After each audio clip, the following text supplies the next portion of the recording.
Y'all subscribe to our channel, hit the like button, share and subscribe. All that good shit you just cannot fuck with, but fuck with it. Funky fresh in the flesh. Yes. Let me do another one.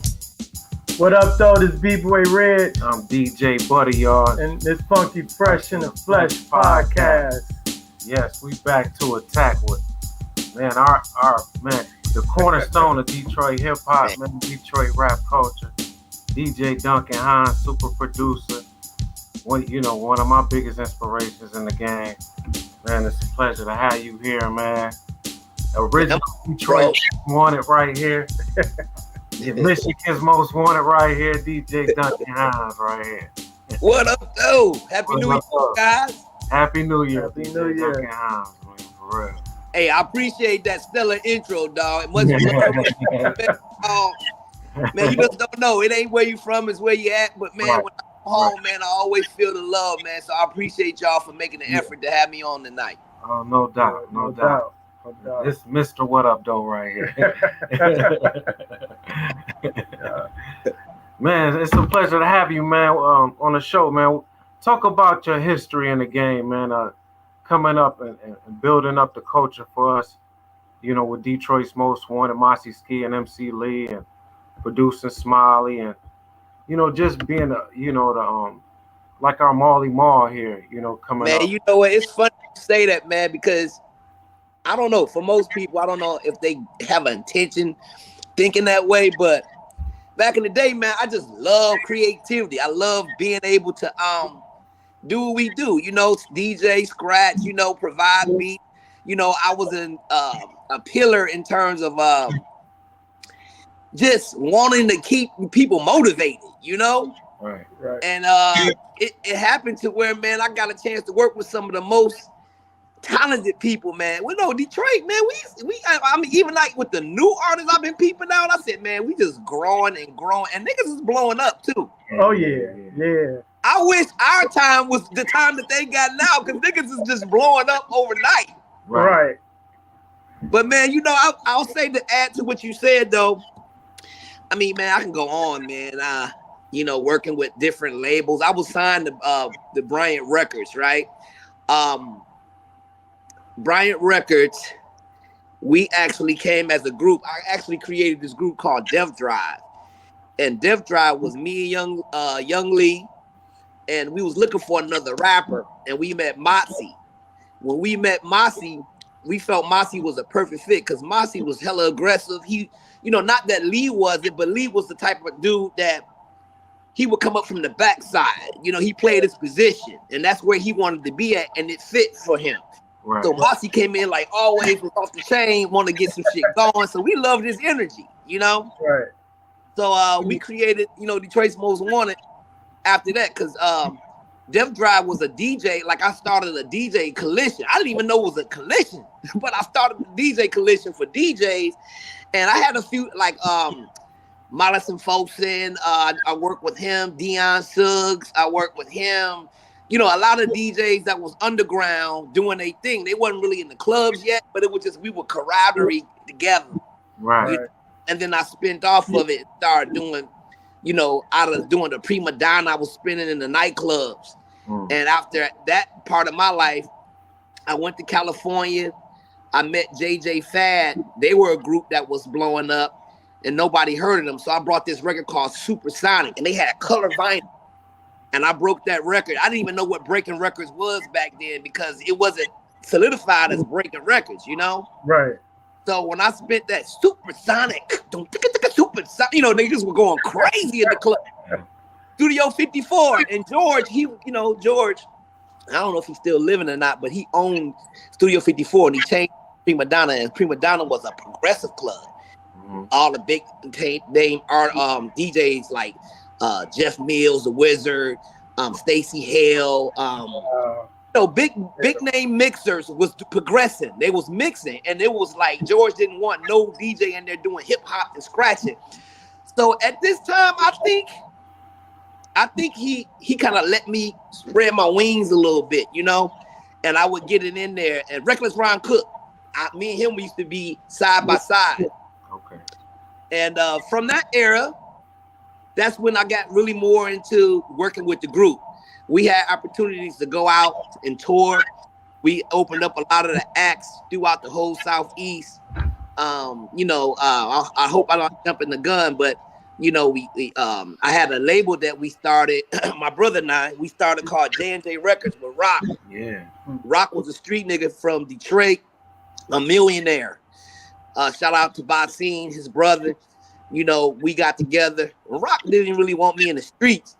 Rock wanted me to be doing music because he saw something in me. Him and Chauncey Jones. Chauncey actually put money in us, the young boys and shit. So we started from the ground, the grassroots, and we were just trying to make niggas proud, man. And just doing the thing, and we just grew and grew. And then at that time, I started having more of the business hat. I started working with cats like Jack Frost, outside of Smiley, just cats with different labels like Nick Records. I don't know if y'all remember Nick Records, Bitches in Trouble. Shit, man. I mean, it was a lot of independent artists. We actually went in the studio and working together. And before there was a Puffy doing the shit that I was doing, I didn't realize that's what I was doing. Right. Creating, working with other entities, working with other rappers. And Box, we actually hooked up with a record label from Al Bell called Bellmark Records, and it was distributed through Capitol. So we signed him to a first national deal from Detroit. Wow. The Box did, and he had Spin to the Groove line, string of records that he did. And man, I gotta give you props, my brother, because nigga, you would find some shit that I don't even got copies of no more. How you trying to make you proud, Santa? What you do? I'd be like, damn, nigga, where you find this shit from? No, man, but it reminds me, of the history. Yeah. And for acts like yourself, man, Funky Fresh in the Flesh, man, that gives up the props and hang on to the legacy, man, and let these young cats know that's doing what they doing. Because sometimes, they think they just started some shit. You know what I'm saying? But it's a history of shit that goes back. And people like y'all don't let them forget that shit. So I appreciate no doubt. him. No doubt. But let me see what else I can take you through experience. So we actually, I'm gonna give you a story real quick. I gotta tell y'all about.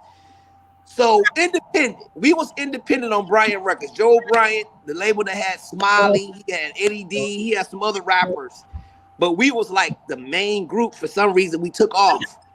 And we had a video, The City of Boom. Right.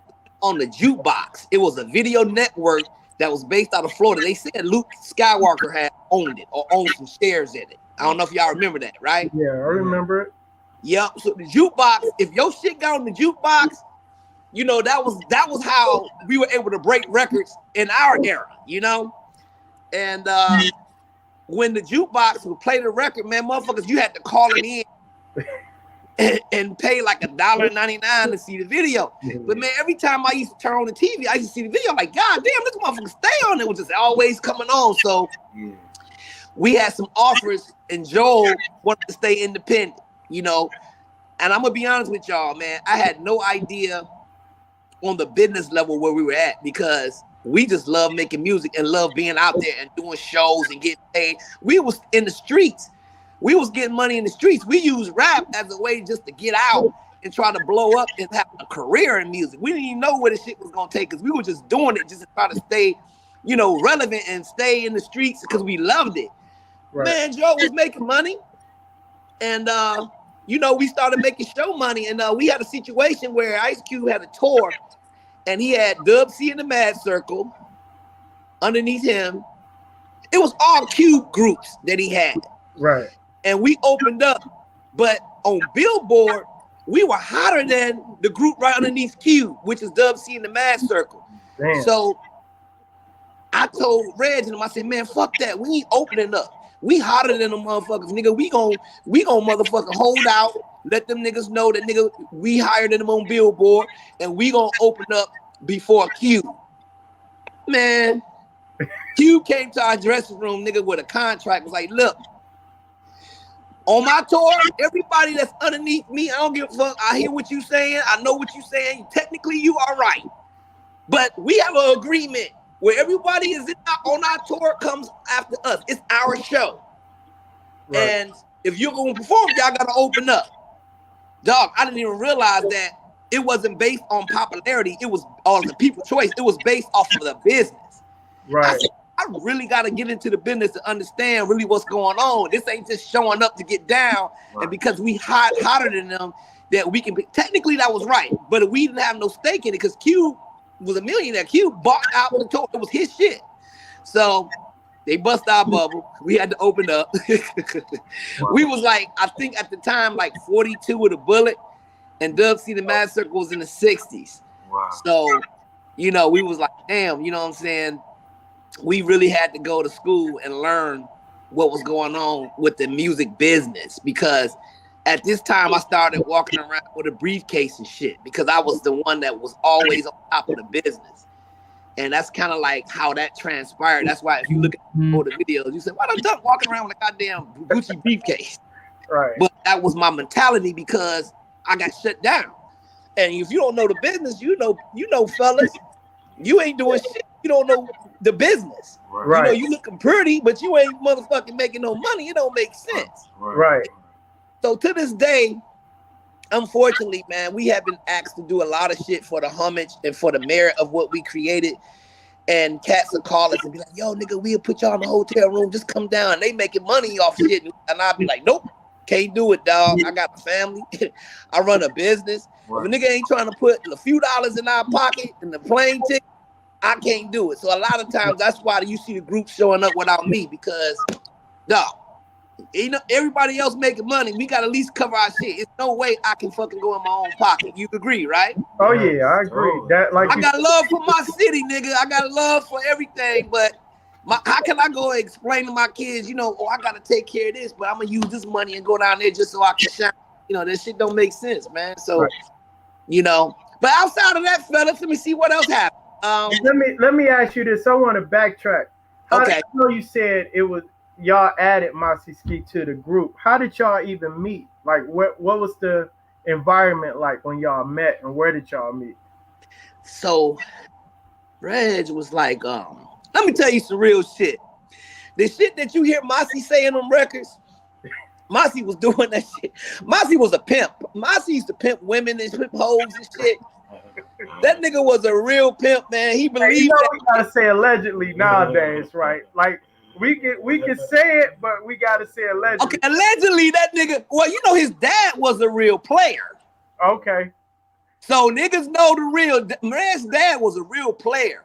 So Reg kind of grew up, allegedly took underneath his dad elements and his mannerisms, and that nigga Reg was on that shit, period. Right. So if you seen a fine motherfucker underneath Reg, he was getting it for some money. But yeah, so we met Reg, man. Reg was, you know, LL at this time was doing his thing, and Reg used to always mimic LL just on some funny shit, because, you know, he a goofy nigga too. Right. Outside of him being a serious nigga, he a funny nigga too. So he could imitate Michael Jackson, all that shit. He loved Mike. But when we met Motsi, he was doing his thing, and Lee was like, I can fuck with Motsi. He was like, cool. So they got tight, and I just co-signed it because of Lee and Reg got along, then it made sense for us to do the damn thing. Like, I don't remember exactly where we was at when we met, but we seen him out, and I think he was. I think I remember. It was this little chick named Keisha he was fucking with, and I was casually fucking with her, and she used to be like, tell him about me, and then he knew about me, and then it was kind of like, man, fuck them niggas, you know. And I was like, oh, dog, and then we ended up getting cool, you know what I'm saying? So it kind of happened like that. Keisha was this girl he knew that he was crushing on. She was probably fucking with the both of us on some real shit. And we didn't know it. And then when we met each other, we was like, nigga, we rap, you know. Well, yeah. And then he was cool. He was open, and we got together. So that's kind of how that happened. Right. Yep. Talk about what hood you grew up in, Duncan, to the world. Dog, I went to Cooley. I went to Cadillac Middle School before that. Guess Elementary. I grew up on Finkel and Wyoming, and then I moved over to Mark Twain. I grew up in my hip hop years on Mark Twain and Grand River. There used to be an MBD bank on the corner, right there with a Kentucky Fried Chicken and Schoolcraft across right there in front of my street. You remember that area? Yeah. Oh yeah. Yep. Yeah, we used to have a little record corner and shit, right? A record shop right around the corner from my house. I lived the first house off the corner, and a little alley used to be right there. And you know, man, that was just the hood. That was the crib. Yeah. You still got a lot of memorabilia from your times with DMW. Like, you know, I seen the rhinestone jackets and stuff. Yeah, that's pretty much the cornerstone of what I have. I got some vinyl pieces that I use for live shows. But you know, now, you know, you got Serato, you don't even need it like that. You know what I'm saying? But yeah, man, just stuff like that. I got clippings from like some of the shows when we was on tour with Cube, and some of the Billboard stuff. Some of the shows that we were, you know, running through the markets and shit like that. Right. Stuff like that. Hey, let me ask you, was it any city y'all performed in where y'all was like really surprised that they knew y'all, or was it any city that showed y'all love more than others, or that y'all didn't expect? Yep. Dayton, Ohio, because we was touring with the Dayton family. And at this time, you know, Ohio ain't very far away, but at this time, Dayton family got real hot. You remember them? Yeah. Yeah. And the Dayton family got real hot. So they had a real fan base. So when we came up, they was real receptive. I remember that time when we performed, they was, you know, oh, nigga, we headlined the Indianapolis State Fair. Oh my God. Nigga, we headlined that. It was about 7,000 people out there. Right. Oh man. We did all kinds of shit, dog. We was in a limo. That's when you had limos back then and shit. Yeah. We went to parties, clubs, strip clubs. We had like young chicks, older chicks. Nigga, we was in the car doing all kinds of, you know, all the shit you hear about, like all the shit that you hear about now that niggas getting in trouble for. I'm glad that shit is beyond talent. Right. Allegedly. Because right? allegedly it was shit that was supposed to be unclassified. But man, motherfuckers know what they was doing. Them chicks know this shit more than we did. You know what I'm saying? And it's unfortunate. Now it's a law and motherfuckers can say, oh, you did that, you know. Right. And niggas getting jammed up. So yeah, but Indianapolis State Fair, gentlemen, was a great show. We had a sold out State Fair. We headlined it. That was, I think, our biggest platform in a market that we were surprised because they was like screaming and pulling at us, and we had to run to the limo and shit. So it was something that we felt like stars, nigga, like for real. Hey, don't you wish you had like footage back then, like some way to record all of that, man? That's crazy. Hey, what? Yeah, one of the girls in the car with us and shit was in a Job Corps and shit, and she stepped out of her room to hang out with us that night. Bad to the motherfucker, but she was in the Job Corps.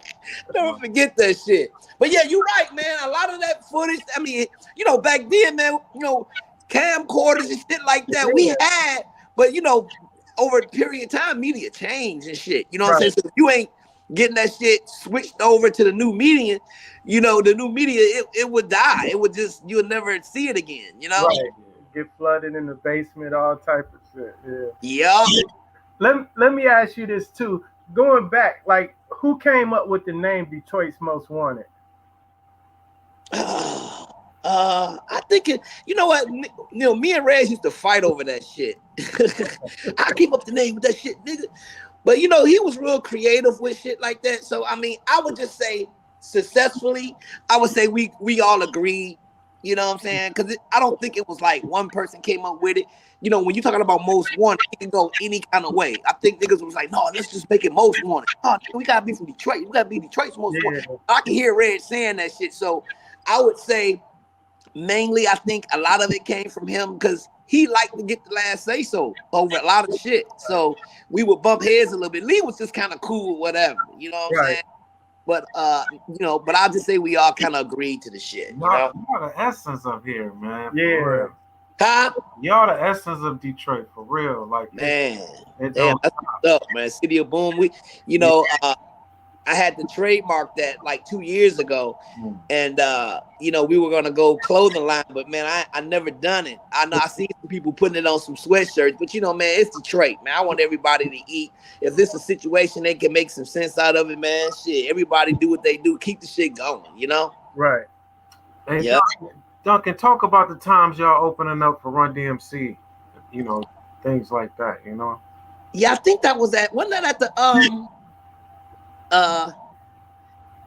the what's that called? The off of West Grand Boulevard, the quarters, Latin quarters. Latin quarters, yeah. Man, I mean, you know, we were fans of Run DMC, nigga. You know, Jam Master Jay, I idolized, you know, DJ Marvelous, any of the niggas, Jazzy Jeff, any niggas that was doing their thing, we were fans of them. Right. Before we did our shit. And as a fan of the craft, it's nothing wrong with liking niggas that's dope. You know what I'm saying? You show love. And we was from that era where, you know, if we was around, like I'm friends with a lot of niggas that's legends out here and they still give it up to us. We never was on a level like them in terms of like, you know, I don't want to say I downplay it, but you know, to me, I just see it as normal people. And when niggas be like, nigga, I remember y'all, I be humble. I be like, damn, for real? You know, I'm still a fan of people being a fan of us. Yeah, right. So I feel like we never really got the national, like I know we should have got, because, you know, we were going through a lot of contracts. And then, you know, we gonna get to that, but I got to a certain point where I branched off and started doing shit nationally for major labels, you know, and my career and my life changed. I moved. You know, but we gonna get on that. But yeah, man, that was something that I always, you know, trip out on. Run DMC was a big show for us. We was fans. Nigga, when they performed, we was side of the stage like this. Oh, nigga, look at them. You know what I'm saying? Right.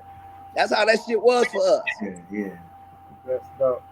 So, hey, so tell us about like some of the other local artists. I know you mentioned like Jack Frost and Nick's Records and all of that, because we interviewed just about everybody you mentioned. Mercer Samir, Jack. Talk about like working with Smiley and some of them other groups. And who else was around like that y'all would bump into from Detroit back then? Oh, man, we bumped into a lot, man. Like Prince Vince. Yeah. You know, listen, Prince Vince was that guy, man. Prince, I think, got like the first national deal for a single. If I'm not mistaken, I think he got the first real national deal, like with a single, like through Def Jam or some shit. Do you remember that? Gangsta Funk. Yeah. It was Mercury, I think. Mercury. Yep. There you go. RCA. Yep. So I never had the opportunity. Be Def. Respectfully so, these guys, as I'm mentioning to you, was dope in their own right. And they didn't get a chance to blow like the way I know they should have, because just the music industry was different for us back then. It's like, you know, our hometown we had to get on at home first. You just couldn't go somewhere else and get on. You had to blow up in your crib and then it branches out. But now you can go anywhere, you know what I'm saying, because of the internet and the tools that we got now. You know what I'm saying? Yeah. But at that time, man, you had to be in your core market, because we talking about consignment, you know, shit going into the stores. Yeah. Wasn't no radio. You had to do radio programming shows like, you know, what's my man Reggie Reg and Sean P and shit like that. Community access radio. You know, we had to use the tools that we had, because radio at that time, nigga, you know what was up radio. Oh yeah. You couldn't get radio like that. Not at that era. It was all programming. And we didn't know nobody. And I think for Joel at the time, Joel wasn't trying to dig in his pocket that deep. I won't say he didn't know, but he didn't invest money in that way, you know. And mix shows, they were started to branch out in Detroit. They were starting to approve Detroit mix shows for Detroit, a segment for Detroit artists. And they would play that within that hour on a certain day of the week, shit like that. You know what I mean? Right. But that's how that worked. Right. Yeah, I can't wait till y'all get like apparel, like some Detroit Most Wanted throwback apparel with the shirt. Man, look, it's some guys that's from another place that met me, and like one of them guys, barber, he said, "Dump, Nigga, if you don't get you some motherfucking apparel, dog, y'all legends, niggas would buy that shit. I'd be like, man, you on some bullshit, nigga. I'm gonna invest in that shit myself, nigga. Don't come at me, nigga, when I start selling that shit. I'd be like, damn, you know. But yeah, I might take you up on that, man. It ain't even about the money. I think it'd be good just to have, you know, some pieces for some of our camaraderies, people that, you know, invest into some real quality shit. Yep. And people rock it. You know what I'm saying? The name Detroit's Most Wanted just stands out. You know what I'm saying? And Detroit's Most Wanted can be most wanted for anything, not just for crime or nothing like that, or hip hop. Yeah, we justified it as most wanted, like artists, most wanted niggas doing what we did. That's how we, you know, it kind of flowed like that, you know. Yeah, that's dope. Talk about how did the video in Vegas was made, and you know y'all was on the news. You know, I remember you had the oh, you talking about the video in Atlantic City? Yeah. Atlantic City, yeah. Check this out, man. You know, we didn't even realize, and I'm gonna keep it all the way funky with y'all. Y'all gotta realize this shit. We street niggas coming into a place just trying to shoot our video.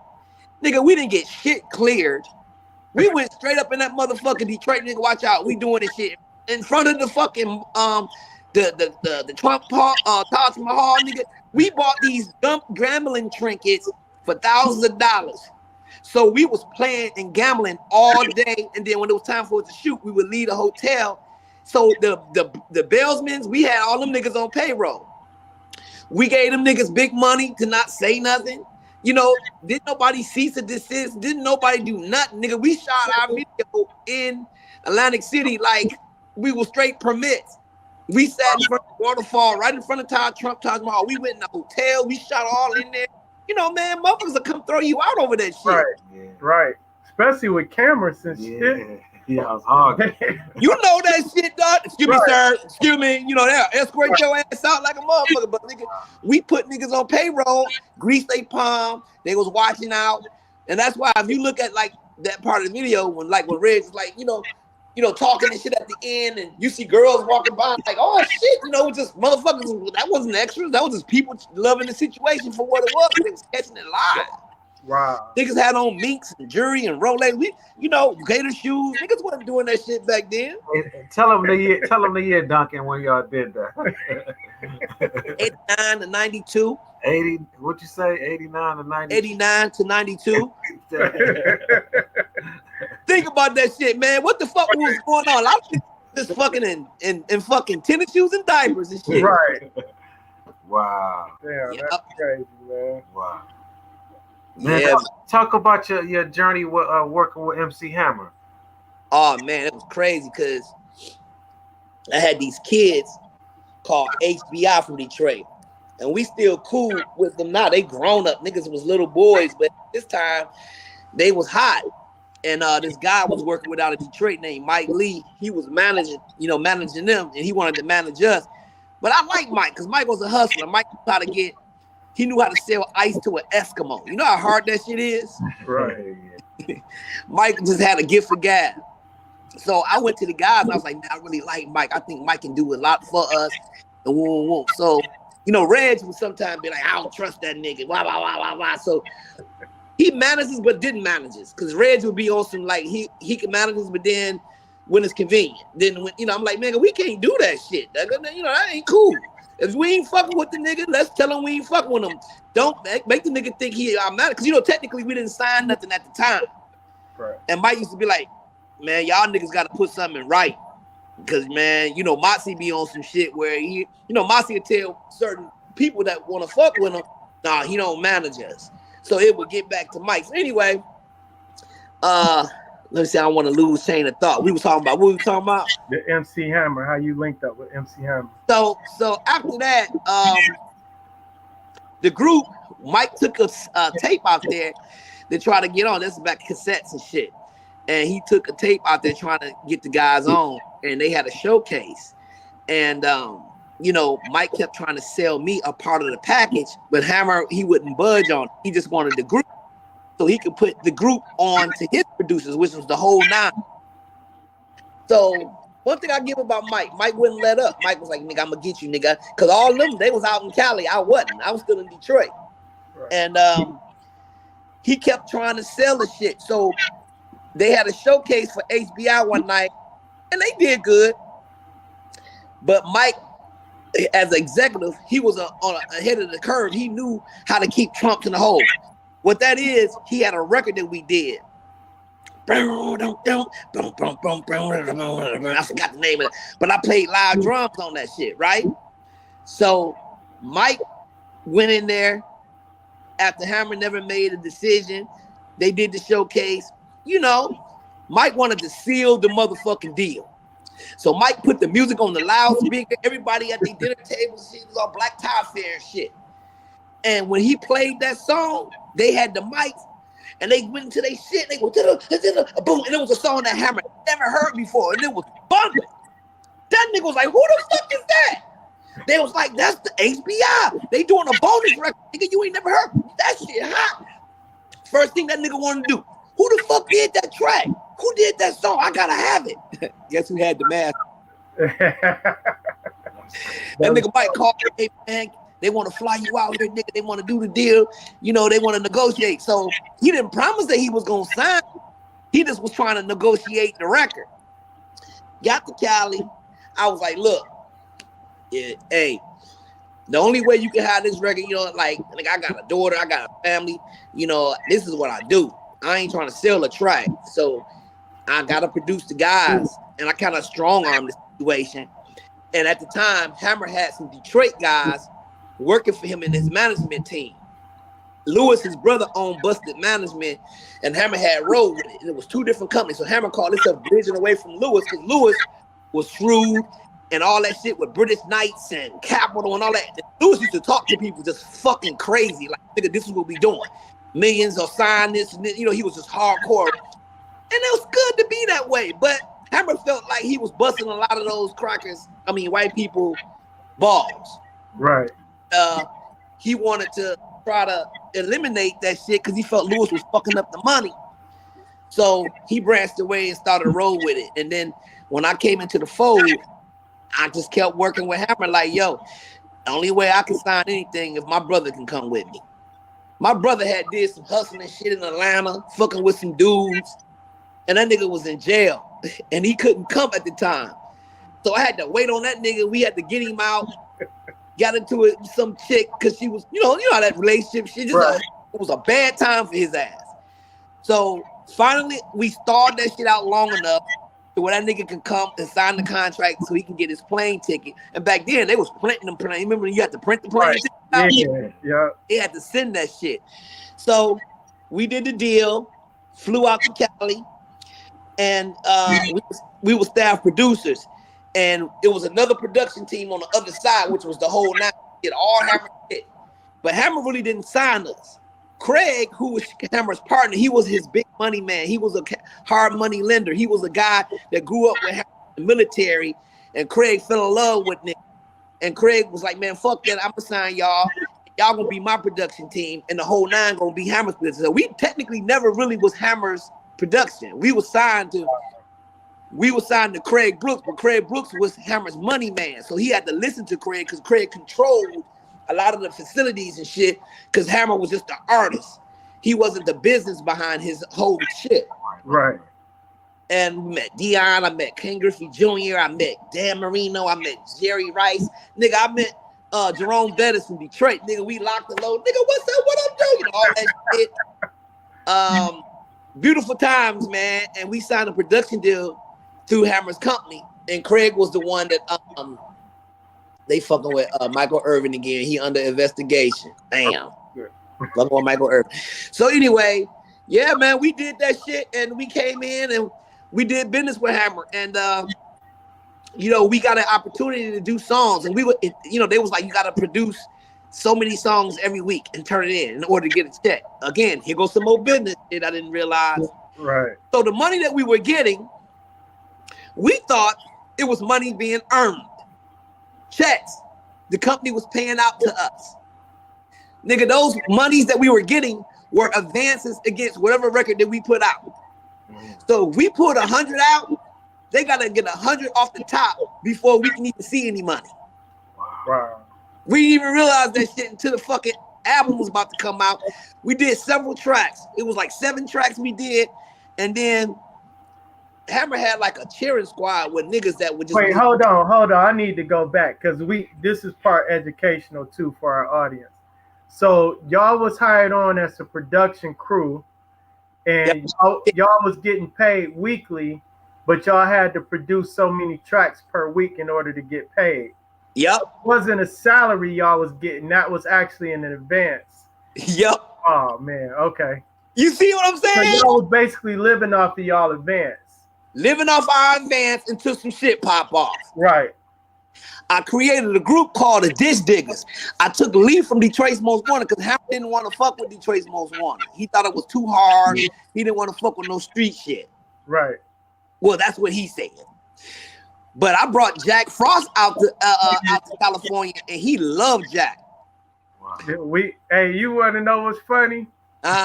When we interviewed Jack Frost, he told us part of this story, but now we know what the missing piece of the puzzle was. Because he was like, yeah, I went out there. He was telling us how he met Hammer and all of this. So, but go ahead. This funny you said that. Listen, Jack didn't tell you this shit.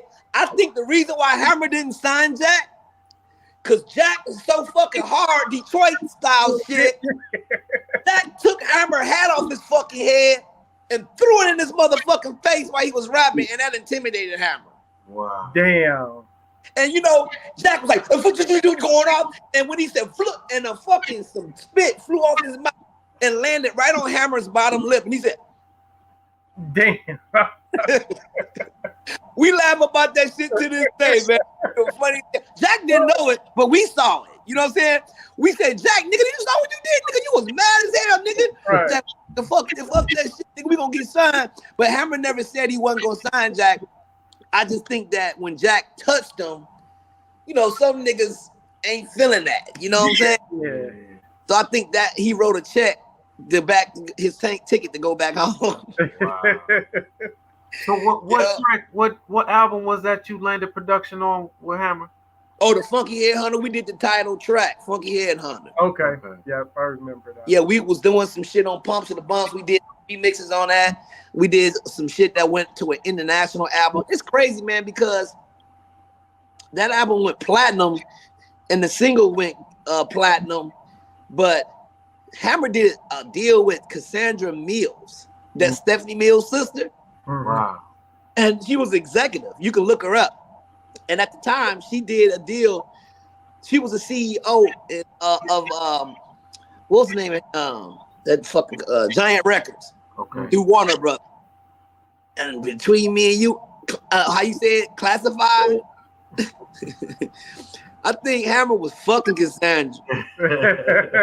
Because, you know, it got real weird. Like, when it was time for him to really get an album out there, Hammer tried some old gangster shit and had this dude that was managing him, like, from another country, like an African dude, call us and shit, like 2 days before the album dropped, was like, yo, look, only 2 songs is on the album, The Funky Headhunter, and some for the OGs, you know.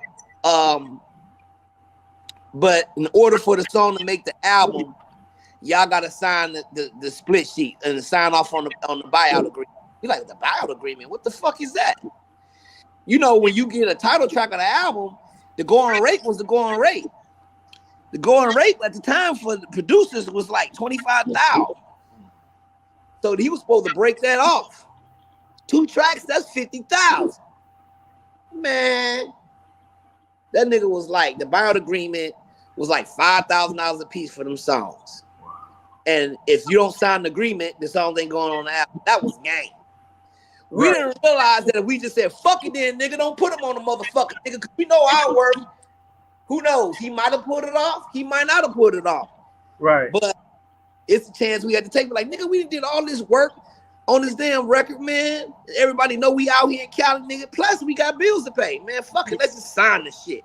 And we end up signing it. That nigga shorted us for $5,000, man. He's pimped the situation. You know, we was mad about that shit.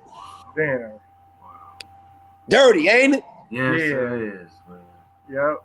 Wow. Hey, how Crazy, man, because real quick before you go to the next question, you know, Hammer ended up getting cool with Death Row and bringing all his cars and all that shit. I'm gonna tell y'all the story and we can get on with it real quick. I ain't gonna be long. This girl named LaToya, well, I ain't gonna say her name. She was living from Ohio, from Columbus, Ohio. She graduated from college. She was trying to be an actress, and she had an apartment out there. And she had a chick that looked just like Janet Jackson was her roommate. So I went to go visit LaToya. Oh, I'm gonna say her name. Damn, I went to go visit her. And when I got there, Hammer was in the motherfucking apartment, sitting on the floor in the girl room because he didn't really have furniture in there. So I never called Hammer. I called him Burrell. And he would say, Hines, what up, Hines? And I said, what's up? What's up, Hines? What's up, Burrell? Whatever. And you know, I was about to leave and shit, and he came outside and he said, man, let me ask you a question. He said, word in the street that I owe you XYZ. I said, do you? And he was just like, man, I'm just saying, man. I mean, you know, he felt like I was kind of throwing up the spot because I was mad. And I said something to the chick, and the chick said something to the chick he was fucking with. You know how that shit goes. Yeah, pillow talking shit. So basically, one day I was on Melrose. No, not Melrose. What's that street? It's Crescent, the main street where all the shit on the strip in the valley, Crescent Heights or some shit, right next to Beverly Center in LA. And Pac was driving. Suge was on the passenger side and Hammer was in the back seat. And Hammer jumped out the convertible Rolls Royce and confronted me. Correction. So when he said, Hines, I heard word in the street is I owe you XYZ. That's where that happened at, on the sidewalk. And I'm looking at Pac in the driver's seat and Suge with his cigar. And I'm like, damn, not knowing that this was legendary shit I'm going through. They didn't even give a fuck what Hammer was talking about. They weren't even into the conversation. But Hammer just was like that. He wanted to flex in front of Pac and Suge to let me know, because I was by myself. Right. But, you know, I'm a Detroit nigga, so I wasn't shook or nothing. I was like, nigga, what's up? Do you? You know, like, you know how we do. It's like, even if I feel like you might get the best of me, we still got to show the fuck out. Right. And that shit crazy, man. And that was one of the things, because, you know, I had some backup, like the niggas from Detroit, the Horton brothers, Willie Horton's son, you know, the legend, the baseball player. Yeah. Willie Horton had sons, nigga, that was managing Hammer. Al Horton, Durrell Horton, and Silk. That's Al was Silk, but Durrell Horton and then Ice. Them niggas were straight killers from Detroit. So if I ever had a problem, I would go and, you know, tell one of them niggas in the message, you would get a word to get back, like, don't fuck with them Detroit niggas. The word was out, like, don't fuck with them. You know, we carried a certain reputation on the West Coast where niggas wouldn't fuck with us. And I'm just blessed, bro, over all the years that we on this planet, nigga, we never been faced with that shit, that fuck shit we hear that people go through. Right. Man, and not to say it can't happen to you. I'm just blessed that I never was a mockery of the shit, you know? Right. So we can move on, man. I just want to share. I just wanted to ask you, going back to talking about those contracts and the production and how they they was trying to get over on you. How old were you at this time? Damn. How old? I was like late in my mid. Let me see. I was probably like in my mid 20s. Okay. 23, 24. Early. I wasn't like no high school nigga, because we did all the high school thing, got out of school. I was working at McDonald's when I graduated, paid for all my tuitions and shit for school, renting limos, nigga, bumping the Run DMC shit and caddies, nigga, you know? Right. Doing all shit as young niggas, you know? Right. Y'all was selling hundreds and thousands of records back then, right? Man, listen, so what's her name? John Abbey's wife, Nina, they went through a divorce at Ichiban. Yeah. And Cole was selling a lot of the independent records and created this deal with Ichiban. And I think Whoop There It Is was before us. And Whoop There, remember that 95 South? Yeah. They had it too before they did a co-inspired deal. So the Whoop There It Is was out first. And then they got behind us. And it was somebody else on Ichiban. I think Breed got signed from Breeze was on Ichiban. It was Ichiban had a few. I think AWOL was on. Yeah, a few people was on Ichiban from here. Yeah, Ichiban was the hot record back in the day. Yeah, yep. Yep. So basically, man, after he sold so many records independently, I built a relationship with like Chantanique Bills, remember Chantanique Records and all that? Yep. East Side. Right. Yeah. All them guys that was running the stores, I would go in there and take the music myself. All that shit I was doing independently that I was able to control, I was doing consignment, nigga, before niggas even knew what consignment was. Right. So I was running to the stores every 2-3 days when they were running that low, put more seeds in that motherfucker over there. What's the record store that was over on Clement? Talking about damn, I know the name. You know exactly what I'm talking about, right after Evergreen? Yeah, yep. Yeah, that was, man, we thought I see Damon's, yup. Yeah. Damon's, Buy Right, Wonder Love. You know, Wonder Love Records. I was hooking up with his name with a P. That remember my man, Wonder Love Records? Yeah. Nigga, I could go back. Nigga, I was fucking with RDD. I did scratches. Remember RDD? Yeah, the rapper. RDD went to jail, nigga. He got killed in jail because he was a dope dealer, nigga. Wow. Oh, I didn't know that. Yeah, RDD was a dope dealer. That nigga had, remember, he the one that introduced me to Heavy D on that Mr. Big stuff because he had these big ass 12-inch subs in the back seat. Yeah. And he used to play that shit. Boom,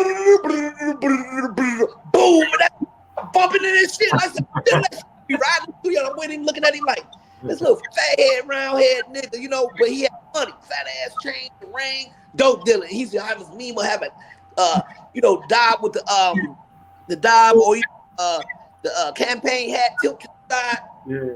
Mean mug, Detroit shit. Was he considered like one of the first to drop a single out? Like something like that. I fucked with a lot of niggas that was in the streets, man. Right. Yep. Trying to convert the game over to the next level, you know? Hey, y'all had wasn't Derek Coleman was in City of Boom video? Which video was that? Man, that's crazy. We ran into Derek DC, right? Yeah. Ran into DC and we told him we was shooting the video, and that nigga went to the mall and bought him a motherfucking straight piston jacket, nigga, and showed up the day to our shoot so he can be in that motherfucker. We didn't have a relationship with that nigga like that. Wow. He knew what we were doing and wanted to support it. He was cool as hell. Wow. Right. Shout out to DC. That's funny. We watching that video, like coming up, watching that video, I thought he was just down. You know how some athletes just be cool with the rappers. I ain't gonna front, nigga. I'm gonna tell you what it is. You know that nigga liked this. He thought we was niggas trying to do the right thing. He heard that we was doing this shit, and that nigga showed up, came to the video, got up in that bitch like nothing. Stood there, up, nigga, like Derek Coleman, nigga. Wow. Damn. Yep. That's dope. Hey Duncan, talk about, you know, for the fans out there that want to know about Detroit rap history, the hip hop culture. What 3-4 songs from Detroit Most Wanted would you recommend to go to for them to check out?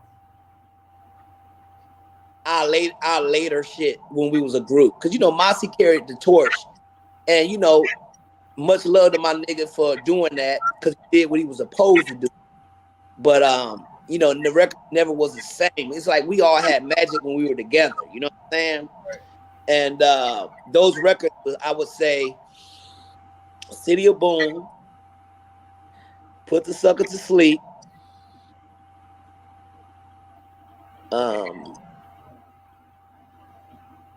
City of Boom, Put the Sucker to Sleep, and Say My Words for Wax. We recorded that shit at fucking 90 Sounds, nigga, right next to George Clinton. Right. Yep. He let us do the shit. Wow. Right. George let us do the shit. We didn't clear it with him or nothing. He just let us do it because we was niggas trying to do music from home. Right. And shit came with Sonny Boy, you know, and in the A studio was Earl Klugh, was a famous jazz musician. Wow. He had a keyboard that was a $250,000 keyboard called a St. Clavier that nobody had, only had 3 of them in the country. And United Sound, Don Davis had one in his studio. Damn. Yep. That's crazy. Yep. Duncan, Legendary shit, man. that's You super know, amazing. You tell the world, man, what you love the most about being from Detroit? man. What I love the most is the realness, dog. Because let me tell you why. Dog, motherfuckers complain about people all the time. And I go places, and the first thing they say, when you tell them you from Detroit, they say, what up, dog? You say, what up, dog? They be like, dog, I'm here to tell you some real shit, dog. I meet people all over the world, but man, Detroit niggas are some of the realest niggas, man. I got nothing but love and respect for y'all niggas, man. Y'all loyal. Y'all niggas fly to the motherfucker. And you are automatically born hustler. Nigga, y'all some hustling motherfuckers. Right. That's what I always hear. But what I love is our people, man. I just wish that, you know, at the time now from back then, we had that kind of unity where we could, you know, do more, invest in each other. Like, you know, because I tried to do a lot of that shit on my own back. And not that my labels or who I was working with had any problem, but niggas just let me do me. So that was my way of being expressive to the craft, you know, working with Nick. You know, I had exclusives on paper, but nigga, I work with who I want to work with. That was my whole shit. You know, I ain't disrespecting you, nigga. I'm making money. Plus, nigga, you getting. And when I found out what niggas was getting and how you had us splitting, you know, a certain percentage, you know, I went to niggas and was like, yo, nigga, this is what the fuck I'm doing. Right. A nigga couldn't say you couldn't do this. You know what I'm saying?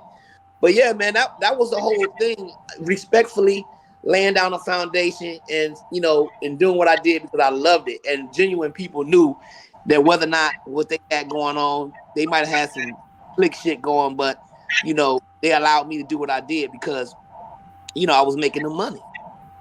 But yeah, the food, nigga, we got some of the best food, nigga. I come home, I'm gonna tell you some real shit. I commend y'all because y'all look good as hell, nigga. Y'all niggas ain't got no body fat. Nigga, when I come home, nigga, I smell some shit, nigga. I gain 10 pounds every time. Nigga, we got some good ass food. Corned beef, nigga, pizza. What's that golden pizza that's over on Illinois, nigga? I grow up eating that shit. Dot Netters when that shit was open. Molly and all that shit. Damn, man. Love Detroit home food. Yeah. Yep. Man, for one other thing, man, talk about the importance of Smiley, man. You had a lot to do with her career, man, and she go unnoticed, like far as, you know, some of the first female, you know, hip hop to come out here, and yeah, Smiley, you know, Smiley was a gem, man. It's like, you know, Smiley, being a female, outside of being a female, she really did the rap shit.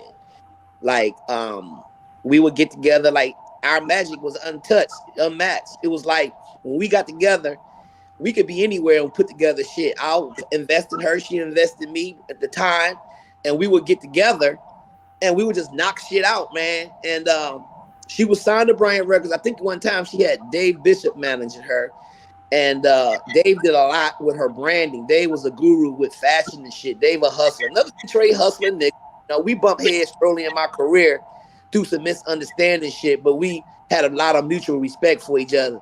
You know, he was down with Glenn Cannon at the time. Glenn Cannon Productions. He was doing the Honeys. Remember the group, the Honeys? Yeah. Little girls, him and Peggy, his wife. But yeah, man, I mean, you know, we had a good thing going. Smiley and I, we always had a genuine work ethic, and she was super talented, man. I love working with Smiley. Smiley had, from a girl perspective, she had that hustle and that tenacity in it, and she was gonna get it, you know. All that. Smiley But Not Friendly, you know, all the records, and you know, it was a blessing because, man, I was actually able to produce like all her records and shit at this time. Yeah. Hey, let me ask you this. Looking back on Detroit music back then, what do you think were the missing pieces, like to take us from that local scene to more of a national scene? I don't think it had nothing to do with us. Right. I think it was the industry. Okay. Because the industry was kind of scared of Detroit. yeah. Okay. And when Eminem tapped in, notice Eminem went to LA. The Bass Brothers produced a project and Peter Rosenberg went to Dre and took Eminem from Detroit to do the deal, and then Eminem blew up in Detroit. That's why a lot of people wasn't rolling around listening to Eminem music. Yeah. Right. I'm gonna tell y'all a story, man. This is gonna trip you out. Back when I was running J&J Records on 8 Mile and Oak Park, Greenfield and 8 Mile in this fucking Greenfield. Yeah. Remember that? Greenfield Yeah. Plaza. We had an office on the first floor. Yeah. Basement Noise was a group that Eminem was signed to with a big fat white boy, him, another skinny white boy. He came in, and this is during the time where S-Clan and all that shit was happening, and you was trying to come in and be like, support white, isn't that right, black? We was like, man, get them. And Bossy was a hitman for rock. Wow. Bossy was like, man, get that motherfucker before I choke this nigga, right? He wasn't feeling it. So when he wasn't feeling it, we already was like, this is a white boy rapping, and it wasn't known at the time that, because, you know, you got to think like Kid Rock, he had Hot Top and was rapping back then. Yeah. Right. He got a deal, and he just never blew up with rapping. That nigga didn't blow up till he changed his whole shit to rock. Right. So I think Detroit didn't embrace Eminem when he was in Basement Noise. And we didn't know Eminem was gonna blow up and be a fucking millionaire. I would have signed a nigga if I would have knew he was gonna fucking blow up. But he came to us trying to fucking get on. I had to roll with the nigga that was the hitman. He was like, man, that nigga, man, fuck that shit. Because we was going to the mosque back then, we was Islam and shit. You know, black power, nigga. It wasn't time for that shit yet. Yeah. Right. But when I tell people the story, they're like, nigga, get the fuck out of here. You couldn't have signed Eminem. He was in our office begging for it. We didn't know that nigga was gonna blow up. Yeah. Because we asked a couple people, like we interviewed Los, Jack. We asked a lot of people from like that mid 80s to 90s era. The excuses we used to hear back then, oh, the quality of the music is not good enough, right? But really, we always thought it was just an industry thing as to why Detroit artists, because in hindsight, when you listen to that music now, it sounded relevant and as good as the music that was out from New York or anywhere else. So yeah. So you thinking it was more just the industry not supporting it or getting behind it. Think about it. The reason why we had a cornerstone in the business, and who else would you say that was on a national level outside of Detroit's Most Wanted doing independently at that time? Was there anything you can remember? Not really. Think about it.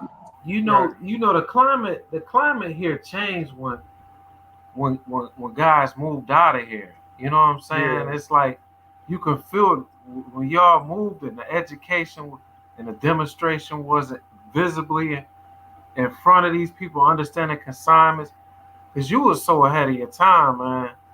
You know, and I think you know, that whole symphony Juice Crew thing, that was your thing, you know what I'm saying? Yeah.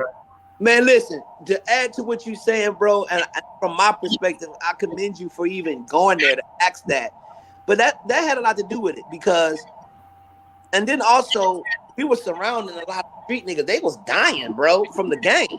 Yeah, that's true, too. Niggas was getting caught up in twists, disappearing. We ain't never seen them no more. Right, shot in the fucking head from the top of his head. Man, I was just like, man, let me get the fuck out of here. Yeah. Right. Because, you know, we was niggas close to niggas like that. All the niggas we was down with was dying. Chauncey got hit. Rock got hit. Lamont got hit. Anybody who was doing that shit, and they tried to keep us from the street. They was like, Dunk, you don't need to be doing this shit. And my hard-headed ass, you know, want to look good and want to get some money and side hustling and doing shit, nigga. But when that shit started happening, I wasn't selling or doing anything on the street. I was just basically hiding out. Then I basically went and started just really working on my craft, getting out of Detroit, and I had an opportunity to seize itself, and it was God, man. I didn't want to leave Detroit, but in order for me to be able to get out of all the shit I was surrounding, like when I was going to sign a contract on my way to Ohio. In the video, you remember in the video when the police pulled me over? Yeah. That was real clipping. Right.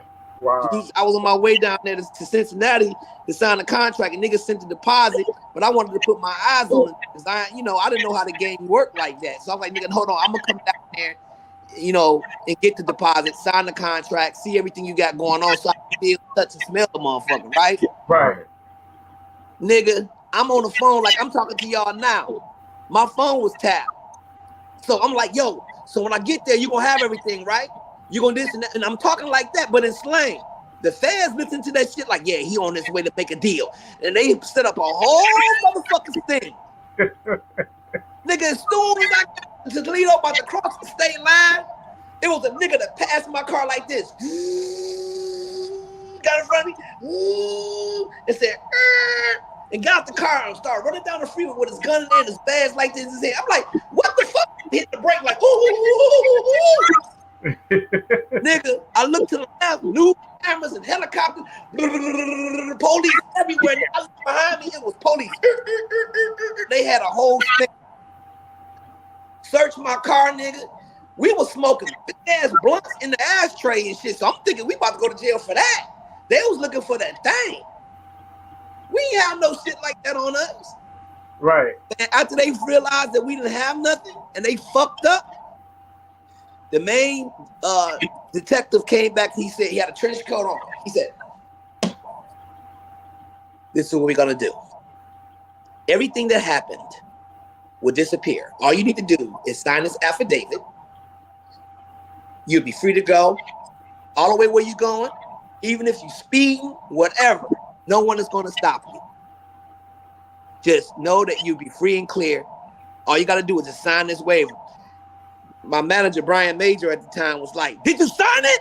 I said, yeah, I was scared to the money. Oh. But dog, hindsight, the way the fans work, when you connected and around motherfuckers, they would make you a accessory to some shit. So I felt like it was a blessing that we didn't have it to where we couldn't sue, and I could have sued them for defamation of character because I was connected to so many niggas that was doing shit. But back then you can go to jail for a long time for being friends with a dope dealer. Yeah. Right. If they got you on camera or take a picture of you, which I was out at games with niggas and shopping with niggas, I didn't know. Right. I was like, fuck. I'm just happy they ain't fucking with me. I let that shit lay. Yeah. Yeah, y'all the blueprint, man, of all this. For real. That's crazy, man. That's real shit I'm telling you.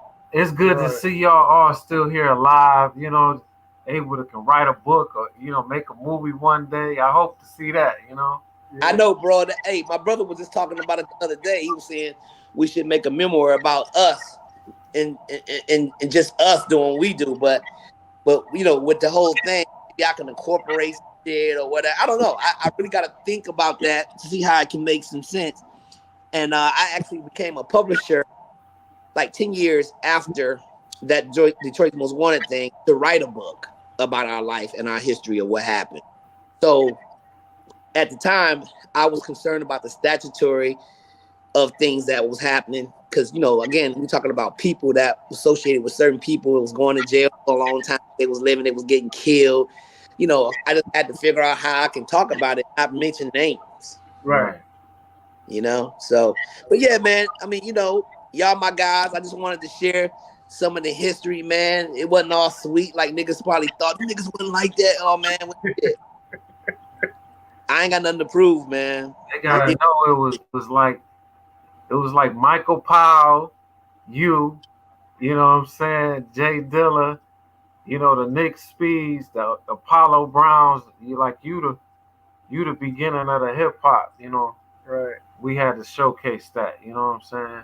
Man, I appreciate it, dog. And to be mentioned with those guys, man, I remember RJ Latest Arrival and him was going off doing that label with Jay Dilla and them, man. I never got to work with those guys, but I definitely know about the time there, and it's always respect, man. His name carried so much weight in the hip hop community, dog. I love to see that shit, Yeah. I love it. So, y'all the template to our producers here, for real. Yeah, man. Well, good talking to you, DJ Duncan Hines, still most wanted out here. What's up, dog? Appreciate y'all, man, spending some time with a brother, man. You know, I don't talk about that all the time. So for y'all to bring it up out of me to talk about it, this shit feel good. To just kind of remember what, you know, because, you know, you don't get high on your own supply. You know, when you talk about it, you be like, damn, we did go through some crazy shit. Y'all still make me keep a pair of alligator shoes in the closet. And the top 10s and forums. I think I heard they rocking the big blocks like that no more, but they went I still put mine on, nigga. I got some gators that's 15, 20 years old. I still can wear them motherfuckers if I need to. Right. Diddy Slicker, baby. Right. And you know what happened up in there with him, though, right? Yeah, I think it was something on the news not too long ago. Man, all the niggas was down there. I think, I forget his name, a legend, got splattered up in that motherfucker. Yeah, I know what you're talking about. Yep. Yeah, we from that era, nigga. Yeah, I know what you're talking about. Yeah. Demetrius Holloway. Right. Yeah. Right. White Boy Rick. Yeah. It goes on, man. Man, we appreciate your time, Duncan Hines, you know. No doubt, man. Look, I'm gonna mention y'all, man. Let people know y'all some, you know, formulated, funky, fresh in the flesh, man. Check y'all out. The podcast was hot.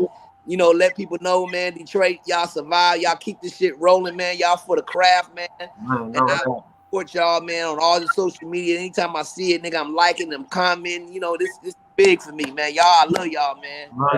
Appreciate it. For real. When y'all put them fur coats onto y'all feet, man, think about Detroit's Most Wanted, for real. Yeah, I think y'all put on your page with somebody died recently, and they all had me. I said, God, they took it to a whole nother level. Oh yeah, well, I just seen somebody that passed and they had it, and everybody walked past the coffin swinging a mink over it. Yeah. I said, we some different motherfuckers, man. Man, the old lady down there with like her rig. I'm like, man.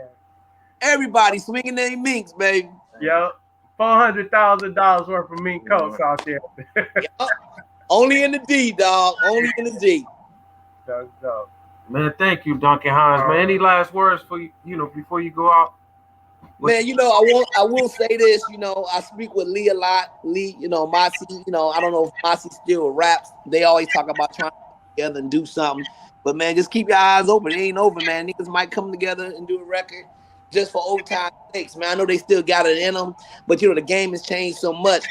You know, you have to have a certain sound, and you gotta have a certain that's gonna appeal. And this is what we talk about in meetings when we talk about having a record. You know, I ain't saying you got to drop shit like the way they sounded, but, you know, Detroit got a sound now. Right. So it's kind of like you can't be far off that sound, you know, but we still got to be who we are. But I guess once we work through all the details of how we can do what we need to do, hopefully, man, we can definitely, because I'm still in the studio, nigga. I'm still pumping out craft and heat music all the time. So, yeah, man, it's a blessing, man. Stay up, fellas. I appreciate y'all, man. Happy New Year to y'all again, man. And anytime y'all need anything, man, reach out to me, brother, and I'll do the same for y'all. All right. We are Funky Fresh in the Flesh. Check us out on all platforms, YouTube, Spotify, anywhere you can see podcasts at. The best interviews right here today. City of Boom. Follow me at The Lander Agency on Instagram. The Lander Agency, THE Lander Agency. Okay. You know, day-to-day opportunities and music clips, all kinds of. Yeah. Okay. Hey, before we wrap up, exactly what is it that your business do? Well, brother, you know, I do a few things, to be honest with you. You know, from the entertainment side, I still, you know, I got back into this production swing. For a while, I stepped away from it because I had created a consulting agency where we were working with various intricate artists and groups, national artists and groups from relationships. I did radio, record promotion. I did a lot of that marketing, started doing a lot of social media integration. I pick and choose projects that I want to work on. Okay. And the reason why I do for me is because, you know, you got a lot of high heads that want certain implementations and they don't understand how the business go. And when you pay for a service, you got to understand what you're doing. And if you don't understand what you're doing, how are you going to be happy with services? So I don't want no nigga being upset like, yo, nigga, you took my money. I don't understand. So I don't even get in that. People call me because they know what I do. They know my history and they trust and believe in the system. So if I obtain it, I go with that. and we roll on with the land agencies. That's why I mentioned the land agency. But outside of that, from a consultant standpoint in the game, I started Hines Ontario. This side, Hines Ontario, which is a commercial cleaning industry. We have over 23 contractors in the Carolinas, 4-5 different regions throughout the state of North Carolina, and we run cleaning teams, and we do nothing but corporations. And you know, almost our 5th year now, man. My brother actually moved from California to help me with the business. You know, decided to just come down to visit and end up staying. And man, we just been running. So it's a blessing, man. You know, it's not music, but it's, you know, it's another entity. And when you understand business, you can make anything shake if you understand the nature of what you're doing. Right. Yep. So that's when I hit you and I said, yo, I'm still at one of my accounts. I mean, I think I'm gonna still be on time because I was trying to get the hell out of there so I could get Nigga, I got a shower. I'm drinking my 3rd flu, dog. My guy asked me to be on the podcast, nigga. I want to come talk my shit, nigga. Right. That's what's up. Well, much love, dog. Man, we appreciate you for real, man. I appreciate you. To your brother, man. I definitely, today's his birthday, too. I'll tell him. Happy 60th. Yep. Yeah. What's up, man? All right, we out. Funky Fresh in the flesh. No doubt. All right, fellas. All right. Most wanted.